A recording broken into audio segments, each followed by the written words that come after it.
तो कॉन्ग्रेचुलेशंस, आपका आईवीएफ हो गया, आपके एम्ब्रियोज रेडी है। अब नेक्स्ट स्टेप आता है एम्ब्रियो ट्रांसफ़र। अब एम्ब्रियो ट्रांसफ़र एक बहुत सेंसिटिव इमोशनल टॉपिक हो जाता है क्योंकि यही प्रोसीजर से आपको प्रेगनेंसी रहती है। तो ये प्रोसीजर के आसपास बहुत सारे डाउट्स होते हैं, बहुत सारी एंग्जाइटी होती है। तो आज हम ये डाउट्स क्लियर करेंगे कि आपको क्या करना चाहिए कि आपको एम्ब्रियो ट्रांसफ़र में मैक्सिमम प्रेगनेंसी के चांस मिले। नमस्ते, मेरा नाम डॉक्टर जुएल बैंकर है। मैं एक फर्टिलिटी स्पेशलिस्ट हूँ और मैंने हज़ारों लोगों को वर्ल्ड वाइड प्रेगनेंसी देने में मदद करी है। आज हम 3 चीज़ डिस्कस करेंगे। एक, कि आपको मेडिकली क्या क्या ध्यान रखना है। सेकंड, आपको आपकी लाइफस्टाइल में क्या क्या ध्यान रखना है। और तीसरा और बहुत इंपॉर्टेंट टॉपिक, आपका इमोशनल प्रिपरेशन और थोड़े प्रैक्टिकल पॉइंट्स जो आपको एम्ब्रियो ट्रांसफ़र की प्रोसेस के लिए रेडी करेंगे। तो चलो वीडियो शुरू करते हैं। तो पहले स्टार्ट करते हैं मेडिकल प्रिपरेशन की। आपको जब भी आईवीएफ के प्रोसीजर्स के बारे में समझाया जाता है, ये यूजुअली पिकअप से पहले समझाया जाता है। तो जब तक हम एम्ब्रियो ट्रांसफ़र के स्टेज तक पहुँचते हैं, तब तक हम ये प्रोसेस थोड़ा भूल चुके होते हैं। तो पहली इंपॉर्टेंट चीज़ है कि आप अपने डॉक्टर के साथ, उनकी टीम के साथ बैठो और पूरा प्रोसेस समझो कि आपके साथ क्या क्या होगा, क्या मेडिसिन दी जाएगी, कितनी बार चेकअप्स के लिए आना होगा और कब ट्रांसफ़र करेंगे। तो एक अच्छा काउंसलिंग सेशन आपके डॉक्टर के साथ बहुत ज़रूरी है और आपके मेजॉरिटी क्वेश्चंस को ये दूर कर सकता है। दूसरी अब बहुत इंपॉर्टेंट चीज़ है मेडिसिन। जब भी एम्ब्रियो ट्रांसफ़र करते हैं तब हम ईस्ट्रोजन्स, प्रोजेस्टेरॉन्स देते हैं आपके यूट्रस की लाइनिंग को तैयार करने के लिए और आपके यूट्रस को प्रेगनेंसी एक्सेप्ट करने के लिए रेडी रहने के लिए। तो आपकी मेडिसिन्स कौन सी लेनी है, कब लेनी है, दिन में कितनी बार लेनी है, ये एक बहुत इंपॉर्टेंट चीज़ है। एक भी डोज, एक भी टाइम मिस ना हो, उसका आपको ध्यान रखना चाहिए क्योंकि आईवीएफ का सक्सेस इसके ऊपर बहुत डिपेंडेंट होता है। तो मेडिसिन्स आपको समझनी चाहिए और टाइम से टाइम आपको मेडिसिन्स लेनी चाहिए। और एक तीसरी इंपॉर्टेंट चीज़ है, वो है हेल्थ स्क्रीनिंग। ट्रांसफ़र से पहले एक चेकअप करा लो कि आपके बॉडी के सारे हार्मोन्स ठीक है, थायराइड ठीक है, ब्लड प्रेशर नहीं है, डायबिटीज़ नहीं है।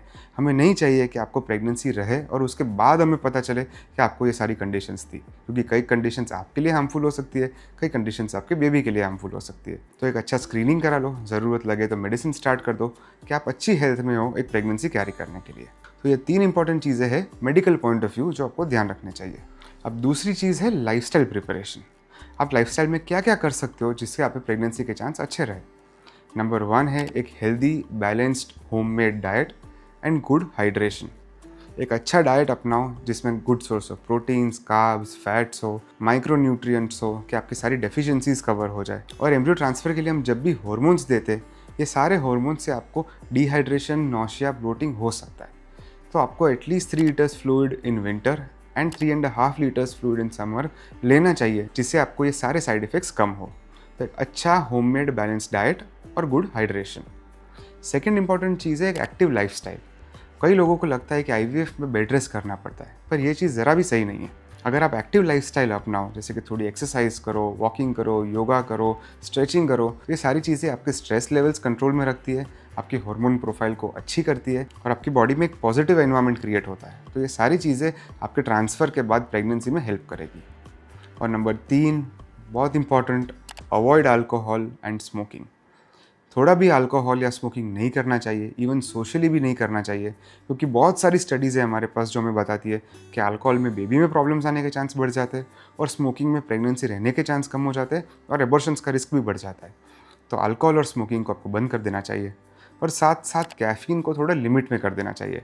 आप ज़रूर से कॉफ़ी, टी पी सकते हो, पर दिन में 1 या 2 कप पियो, उससे ज़्यादा मत पियो। और याद रखना कि green tea, caffeine, cold drinks, ये सारी चीज़ में भी कैफ़ीन आता है। तो आपका टोटल इंटेक कैफ़ीन का कंट्रोल में होना चाहिए। अब इसके अलावा एक मेंटल प्रिपरेशन और प्रैक्टिकल पॉइंट्स बहुत ज़रूरी है और बहुत निगलेक्टेड है। आप अपने आप को कैसे मेंटली प्रिपेयर कर सकते हो कि आपको ट्रांसफ़र जब भी हो तो आपको स्ट्रेस ना हो, ज़्यादा एंग्जाइटी ना हो और ये प्रोसेस स्मूथ रहे।